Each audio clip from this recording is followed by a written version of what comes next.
Bonjour, Bonjour. merci d'avoir accepté cet échange entre nous. Peut-être vous pourrez vous présenter en début. Du coup, moi, c'est Sofiane Menzadala. Je suis étudiant en pharmacie en 4e année. Quatrième année. Très bien. Donc en fait, je voulais qu'on discute un petit peu d'intelligence artificielle. Donc déjà, est-ce que vous connaissez un petit peu l'intelligence artificielle? Est-ce que vous avez des exemples d'utilisation? Est-ce que... Voilà. Alors, moi, ouais, je connais l'intelligence artificielle, comme un peu tout le monde. Après, je connais pas dans les détails. Mais du coup, en termes d'utilisation, on connaît tous ChatGPT, Oui. qui peut nous donner des informations, plein de choses. On peut avoir des conversations avec lui. Moi, en termes d'utilisation, j'ai jamais utilisé, mais dans mon entourage, par exemple, des collègues de classe l'ont déjà utilisé pour des rapports. D'accord, comment ça se passait? C'était l'utilisation, c'était Alors, du coup, c'était une sorte de rapport, une sorte de mémoire de 10 pages, donc D'accord. vraiment plus réduit. En fait, le travail, c'était vraiment de source, travail de source, donc aller chercher la source la plus fiable et juste remettre les textes mot pour mot au niveau de la source, de notre source. C'est-à-dire, par exemple, on avait sur le diabète, donc on allait chercher des thèses qui parlaient du diabète, et après on recitait les phrases, et du coup, ChatGPT pouvait nous chercher directement les sources et nous créer la mise en page. Et ce qui était bien, c'est que vraiment, ça nous mettait une phrase et ça nous disait cette phrase est sortie de cette thèse. D'accord. Et de temps en temps, vous l'utilisiez pour rédiger ou pas? Enfin, Moi personnellement, vraiment jamais, j'ai jamais utilisé, mais oui, pour des rapports, dans mon entourage, totalement, ça l'utilisait. d'accord. Vous avez déjà utilisé, ou peut-être vos collègues, des intelligences artificielles autres, par exemple pour les dessins, pour l'analyse d'images, etc.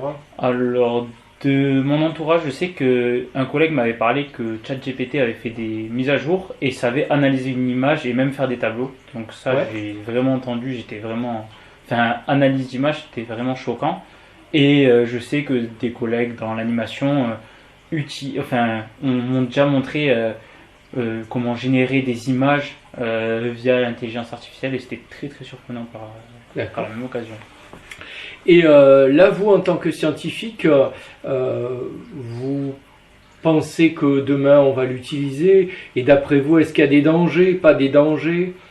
Alors, dans le scientifique, oui, et je pense que ça va faire partie de notre vie au bout d'un moment qu'on va s'appuyer sur ça, mais que ça ne pourra pas remplacer des années d'études et une sorte de démarche qu'on a appris durant toutes nos années. Euh, Par la même occasion, oui, il y a des dangers. Est-ce que l'homme fait des erreurs, mais est-ce que l'IA en fera autant ou pas autant, ou prendra encore plus de risques que l'homme ne prenait pas forcément? Enfin, le progrès peut-être qu'il va nous dépasser, quoi. C'est bien de l'avoir, mais est-ce qu'il va pas nous dépasser? D'accord. Vous pensez qu'il faut qu'on le contrôle, peut-être? Il faut le contrôler, oui, totalement. D'accord. Et je trouve intéressant, tout à l'heure, vous parliez des sources.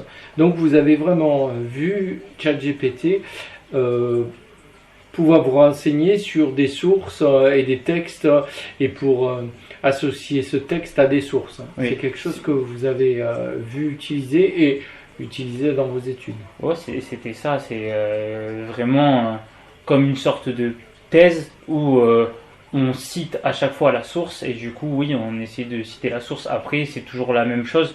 Je sais que dans notre devoir, par exemple, il fallait faire attention à pas trop utiliser de sources internet. Donc ça peut être un problème. Quand je parle d'internet, c'est des citations de sites web.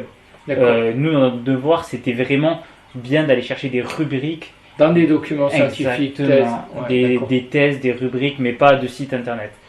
d'accord. Et pareil, je sais que les rubriques, il y a plein d'outils internet qui nous permettent de la classer selon la réputation, ça vérifie la source, quoi. Et D'accord. que la source soit fiable. D'accord. Et ça, est-ce que ChatGPT fait attention à ça? Je ne pense pas. Je pense qu'il prend l'information la première, ce qui est bien pour une ébauche de travail, D'accord. mais faut aller plus loin, quoi. D'accord. Je voudrais vous parler maintenant vous savez, peut-être vous avez entendu parler du RGPD. Donc, vous savez, c'est la protection des données qui sont détenues par des entreprises, des administrations qui se doivent de protéger ces données-là. Enfin, vous avez déjà entendu parler de ça? Oui, légèrement, ouais. J'ai quand même la notion comme quoi on est assez réglementé sur ça, ce qui est bien. Mais après, je n'ai pas tous les tenants et aboutissants. Enfin, jusqu'où la limite s'arrête, ça, je ne sais pas pour le coup. Et est-ce que ça vous paraît important que dans la justice, on utilise... Quel est votre sentiment sur l'utilisation de l'intelligence artificielle dans la justice pour des jugements, pour rassembler des données, pour trier des données? Quel est votre sentiment par rapport à ça? Alors, sur tous les exemples que vous m'avez cités, moi je vois aucune contre-indication, si ce n'est que est-ce que ça va être très très bien fait, ça je sais pas. Est-ce que ça va être fait autant bien qu'un humain, je ne sais pas non plus. Mais c'est bien de s'épauler peut-être dessus, mais vraiment tout remettre à l'intelligence artificielle, ça, j'ai peut-être un discours ancien, mais ça fait assez peur, oui. D'accord. C'est assez spécial. D'accord. Et pour terminer, vous allez utiliser l'intelligence artificielle. Vous m'avez dit que vous n'aviez pas encore essayé, mais est-ce que c'est quelque chose que vous avez envie ou pas forcément? C'est-à-dire que j'en ai pas vu la nécessité pour l'instant. D'accord. Je fais par mes recherches et tout cela, mais pour l'instant, ouais, non, je préfère me faire travailler et aller chercher plutôt que demander à l'intelligence artificielle. Ce qui est dommage parce que ça peut être sympa de s'épauler de l'intelligence artificielle, mais je sais pas. Mais j'avais vu un exemple où une personne apprenait à parler une langue via l'intelligence artificielle, et ça, pourquoi pas, sachant que je suis très mauvais en anglais, donc pourquoi pas. D'accord. essayer. Ok, alors, c'est très bien. Ok, je vous remercie pour d'avoir partagé vos sentiments avec moi durant cette interview. Merci beaucoup. Merci beaucoup.